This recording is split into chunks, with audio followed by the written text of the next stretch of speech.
started some thought process in my head where are you, if you're already turning before the person grabs your wrist, or if you're already braced in there, is that some form of either over preparation, or is that training the right or the wrong way?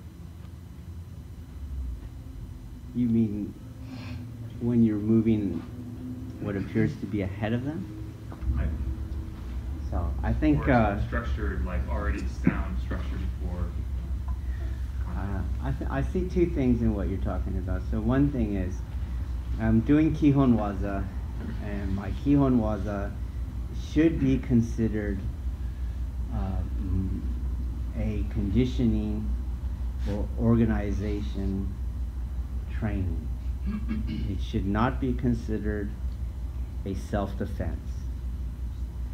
And that means then that I'm going to be more concerned with what I'm doing, and then even more concerned with how I'm doing it, and definitely very, very, very little concern over did I throw them or did I pin them. I'm so concerned with what and how and even when that subjectively the throw or the pin should be experienced more as a coincidence, not as a conclusion. But most people don't see techniques that way. They don't see Kihon Waza that way.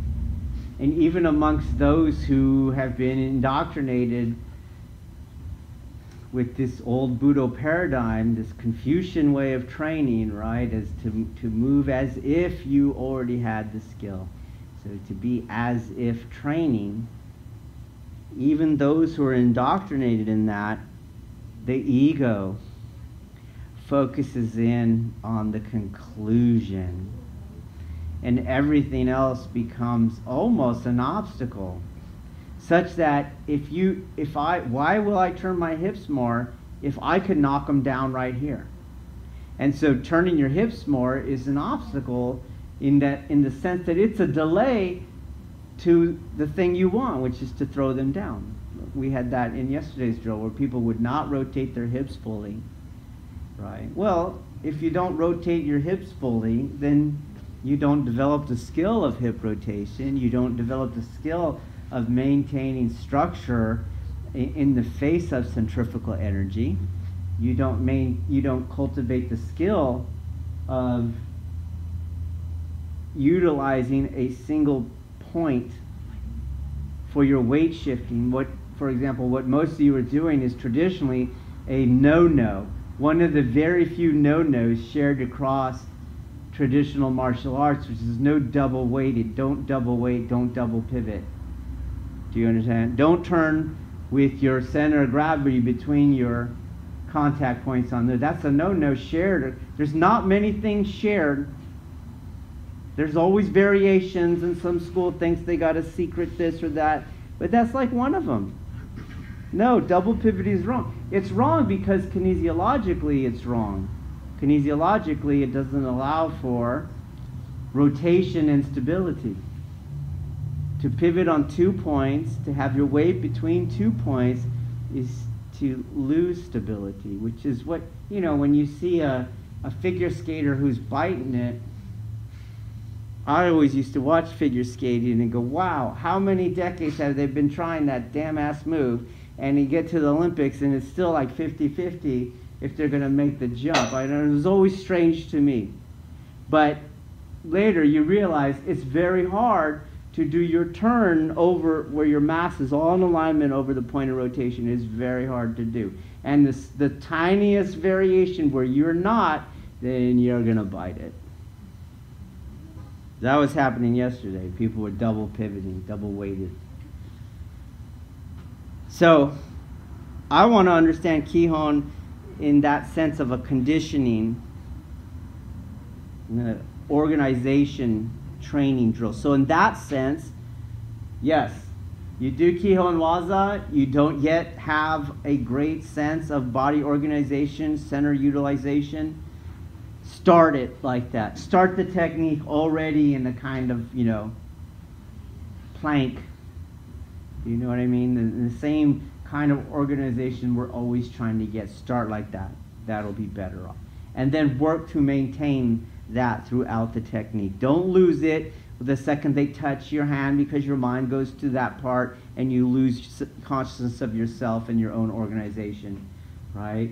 And then don't lose it because now you get hungry and you desire to throw and your mind goes to that and you lose self-conscious again and you lose the organization. So it's helpful to start like that, and you should, which is one of the things I said out here. Well, at least they're organized more than, then I'm going to let your incorrect Tesabaki go, because I can work more with that. Where the other thing, when you don't have the proper body organization, and really your Aikido is based primarily on geometry, like levers and fulcrums, that it's just crap. I don't even call that Aikido. That's not Aikido. You could get a fishing pole and start casting fly fishing on the net, and you would, on the mat, you would be as close to Aikido as if your Aikido was just fulcrums and levers. I wouldn't go, what the hell's with the fly fishing? You're just as far away, okay? So, yeah, start like that.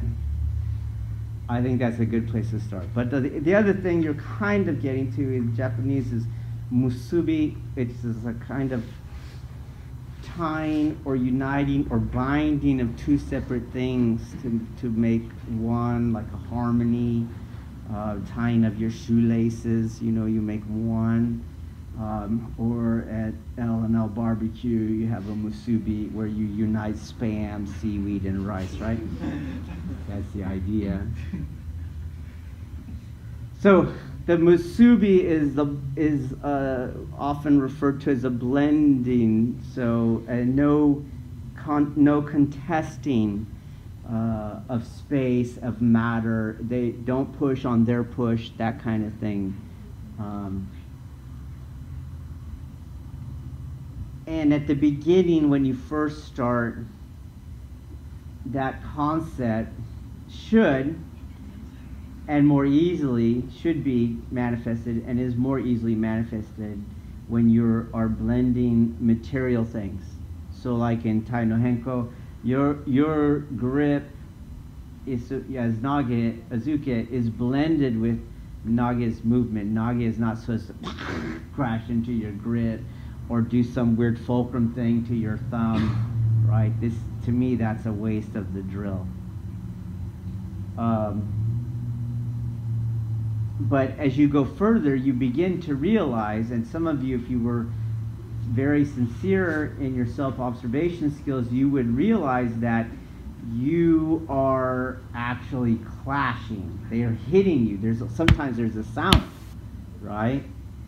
And if not, you can feel a jerk, or you have to wait, right? You have to wait for the pinning of your legs, which is happening from them clashing into your arm. You have to wait for that energy to go up. Or sometimes you don't do the irimiashi because you can't move any more forward because you've clashed with them. Those are all signs of that. And why is that happening? Because Musubi cannot truly exist at a material level first. Musubi, the uniting of things, has to happen at an immaterial level. It must take place by at least the manifestation of intention. And intention has no matter to it. And for you to even be operating at that level of intention, you're going to have connection, you're going to have union prior to even that. I'm just saying, if you don't have it by intention, you're going to have to redeploy, right? You're not going to be able to blend with that thing that's coming in. So that's why, for example, you have things like Senshin, maintain connection at the conclusion of your previous rep, so that you have that connection across the time and space between you, and then you have a chance to do it. So in weapons 2, when we draw on the holster, out of the holster, that's possible, not because I'm trying to get ahead of you. You actually formed the intention, and I actually am united with the intention. And we do that all the time. You really do that all the time. There's not one technique that you're not really doing that, especially when you start leaving the static versions of Kihon. When you're starting to get, for example, in Jiuwaza, if you're not united, if you have not already achieved a Musubi between you and that person at some immaterial level, uniting or blending or generating Musubi with their strike or their kick or whatever, after that, it's not going to happen.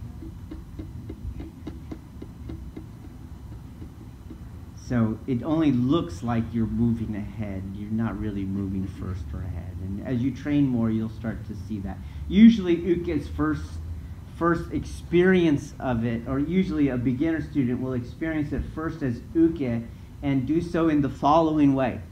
It'll be some training, some sort of Jiuwaza variation, and you'll throw a strike where I am not at.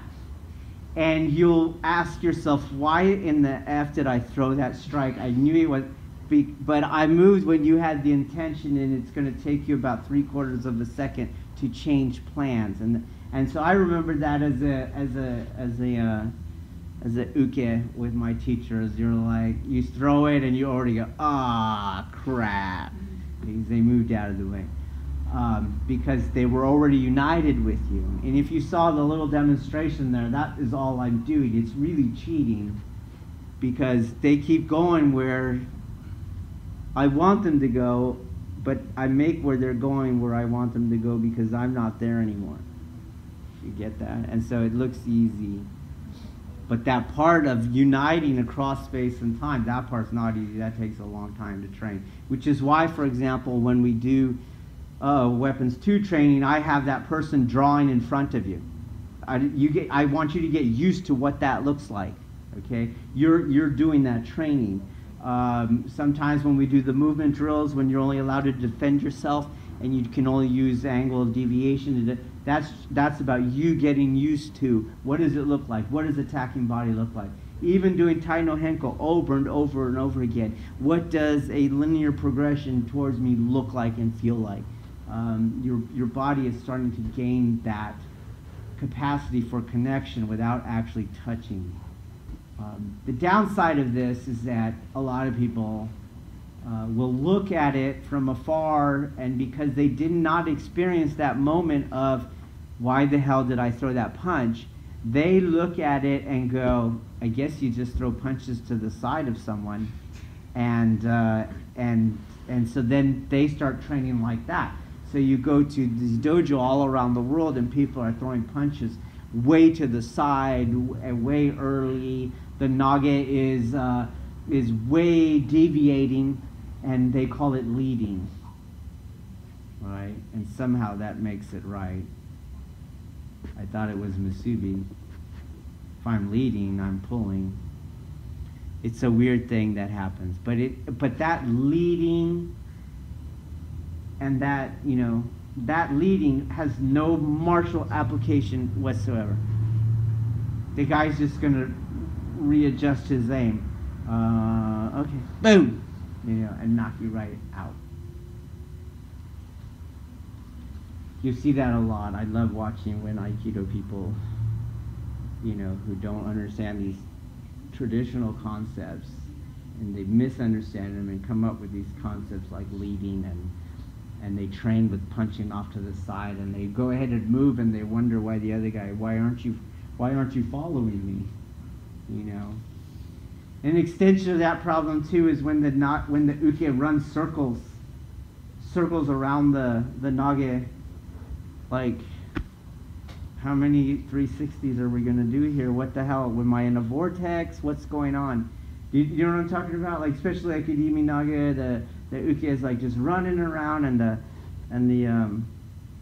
the naga is just turning around like there's a barbershop pole, you know, in the middle. And then where and why would that ever apply? Ever.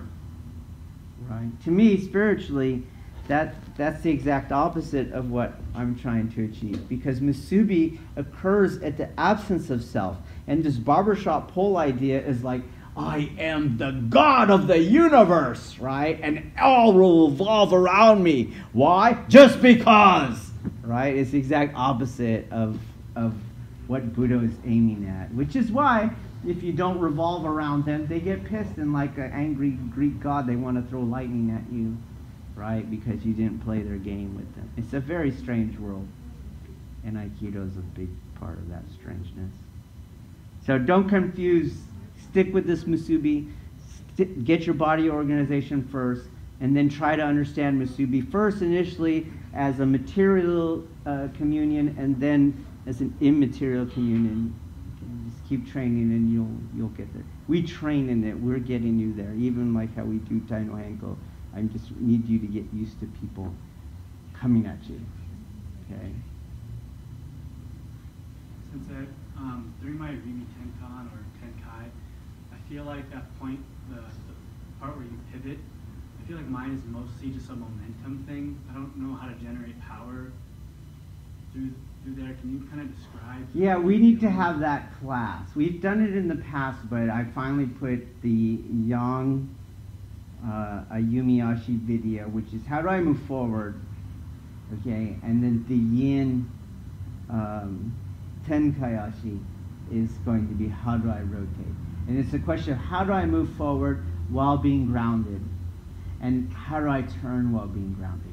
Okay, that's the question. Or how do I move forward while being grounded and having my upper torso body organization, right, be a part of it. Or Yin, how do I turn, be grounded such that I can have my upper body organization be a part of it. Okay, so we haven't had that video yet. But hey, what do you know about East Asian philosophy? It's yin, there's yin and there's yang, okay? And inside of yang there's what? Yin. A little bit of yin, and inside of yin there's a little bit of, okay? And so they're basically the same essences, but coming from a different perspective. So if you take the, what we're calling the midfoot weighting, right? And we establish that in a knee angle or an ankle angle that goes from right angle to right, no further than the toes. Remember that? Okay, and we use that to move forward. We're going to use that to turn now. When you do that, if I was using that to move forward, I was establishing a weighted single point that I was using to propel me forward, right? And what did I say we need to turn properly? A weighted single point. Okay, so the Yin Tenkayashi is going to be, okay, establish a weighted single point, and we're going to do it using a rotation. So you already know it, but it's one of those things, right? To know is not enough, right? I have to know it, right? And I have to be able to do it. So we need reps, okay? But you could figure it out, and we have covered it in the past. We just haven't covered it recently, nor have we put it on video, but it'll be there for you to see. But if you go back to the Yang video, I think you could piece it together because you were here when we've done the Tenkayashi and the Tenkanashi and all that stuff. You might be able to figure it out now. What is the knee bend? What is too far? What are the limits of the ankle angle, right? Where's my weight supposed to be? All that's explained in the Yang video. And if you tie that to the drills that you've done in the past, you know, Iseri Sensei's drills, you'll figure it. You should be able to figure it out. But we'll soon get it on video. We were going to do it tonight, but the way I was watching you guys do Tai no Henko, we needed to work more on this body organization. Okay. Yeah. One thing I've been thinking about lately, Sensei, is the idea of interpreting things rather than just listening and watching.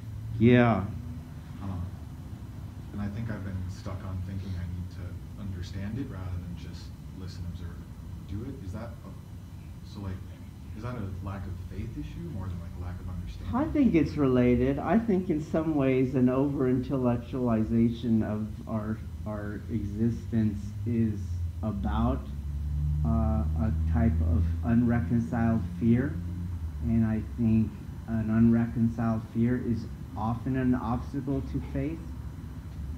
So I think there is some relationship there, but I don't think it's necessarily a modern human problem. It just might be a modern problem, a human problem, because if you look at the historical record, there are constant stories where the cook or the old know-nothing, beggar woman knows more than the learned scholar monk.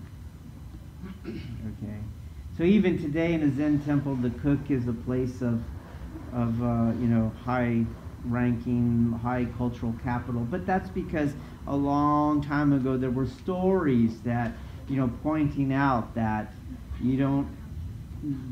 it's not enough to just have title and certificates and to be able to quote the passages. That understanding is beyond that, and in some ways contrary to that. That is a sentiment we repeat here. That's why we don't do the ranks and the black belts, passport books and certificates and all that crap, because it gets in the way of a pure practice, right? And the way it does it is that it displaces the pure practice. So somehow everyone makes the jump from the certificate that was supposed to represent understanding to the certificate is understanding. And so we start, you want to start anything nowadays, they go, well, what certificates do you have? Right? Instead of like, hey, start talking. Start talking to me, let me see. Can you do something, let me see. No one will ever do that nowadays. I mean, we are such a symbolic culture in the sense that, man, we don't have anything real. We only have symbols that stand for something that was real a long time ago with someone else in a galaxy far, far away. And that's enough, right? And no one even problematizes that, yeah, you can get a certificate in a weekend or an hour or 4 hours or online. And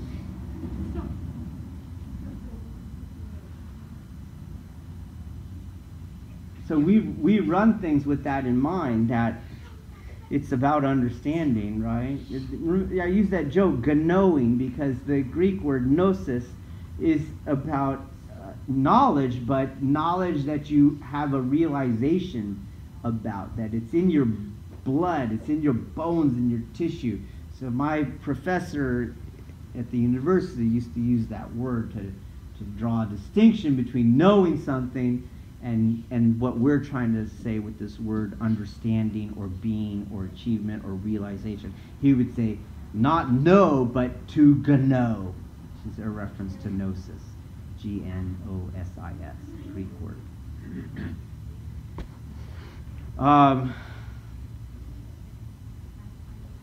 That's a tough one, right? That's why silence is often used. We talked about that a couple of days. Hey, shut up, stop it, shut up, and just move and train. Okay? We'll talk afterwards, right? We're talking now. We'll talk afterwards. But shut the F up prior to driving here, as you're training. Many religious systems, spiritual systems, utilize a vow of silence precisely because our intellect is in our speech.